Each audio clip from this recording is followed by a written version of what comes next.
Shalom kekasih-kekasih Tuhan. Renungan pada hari ini berjudul Tenang.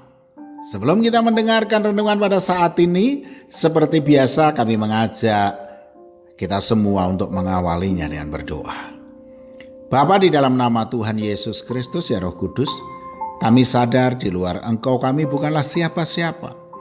Untuk itu biarkanlah kami tinggal di dalam-Mu dan kami boleh menikmati hadirat-Mu serta firman-Mu ya Tuhan. Sehingga ketenangan dan kedamaian dari-Mu boleh kami alami. Dalam nama Tuhan Yesus Kristus. Amin. Firman Tuhan pada saat ini terambil dari Mazmur 131 ayat 2. Sesungguhnya aku telah menenangkan dan mendiamkan jiwaku, seperti anak yang disapih berbaring dekat ibunya. Ya, seperti anak yang disapih jiwaku dalam diriku. Kekasih-kekasih Tuhan, hari-hari ini banyak orang mengalami ketakutan, kepanikan, kecemasan. Bukan saja karena takut tertular COVID-19 yang semakin merajalela di dunia ini, bahkan di Indonesia ini, tetapi juga akibat tekanan kehidupan yang menyebabkan masalah dan persoalan dialaminya. Baik itu urusan keluarga, ekonomi, sakit penyakit, dan lain sebagainya. Yang kesemuanya itu menyebabkan ketidaktenangan terjadi dalam kehidupannya. Hal ini menunjukkan kepada kita bahwa sesungguhnya dunia tidak bisa memberi jaminan ketenangan bagi semua orang. Ketika persoalan itu datang, kita melihatnya seperti raksasa yang menakutkan sehingga membuat kita panik, gugup, bingung, cemas, khawatir, dan takut. Lalu, langkah apa yang bisa kita lakukan supaya kita boleh mengalami ketenangan dalam kehidupan kita ini? Langkah pertama, saudaraku, adalah datang pada Tuhan dan mengasihinya lebih dari kita mengasihi dunia ini. Artinya, fokus hidup kita yang terutama itu adalah kepada Tuhan Yesus, bukan kepada dunia. Utamakanlah Tuhan, saudaraku.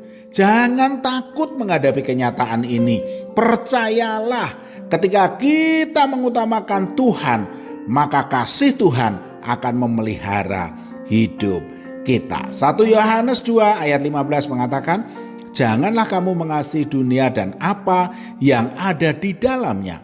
Jikalau orang mengasihi dunia, maka kasih akan Bapa tidak ada di dalam orang itu.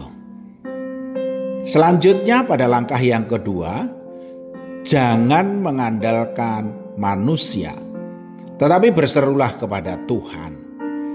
Saudaraku, ketika kita berseru dan menyerahkan segala perkara yang kita hadapi kepada Tuhan, maka Tuhan sudah terlibat di dalam persoalan kita ini. Maka berikanlah tempat bagi Tuhan Yesus untuk campur tangan dalam persoalan kita dan menyelesaikannya dengan caranya, bukan cara kita. Berserulah kepadaku pada waktu kesesakan. Aku akan meluputkan engkau dan engkau akan memuliakan aku. Mazmur 50 ayat 15. Dan serahkanlah hidupmu kepada Tuhan dan percayalah kepadanya dan ia akan bertindak. Mazmur 37 ayat 5. Selanjutnya pada langkah ketiga adalah dapat menguasai diri. Di saat kita bisa menguasai diri kita, bahkan mampu bersikap tenang dan tidak panik, maka kita akan bisa melihat bahwa kuasa Tuhan Yesus Kristus itu ternyata terlebih besar dari masalah kita.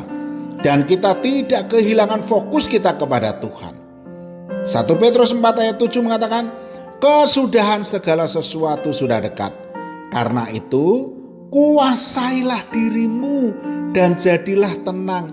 Supaya apa? Supaya kamu dapat berdoa.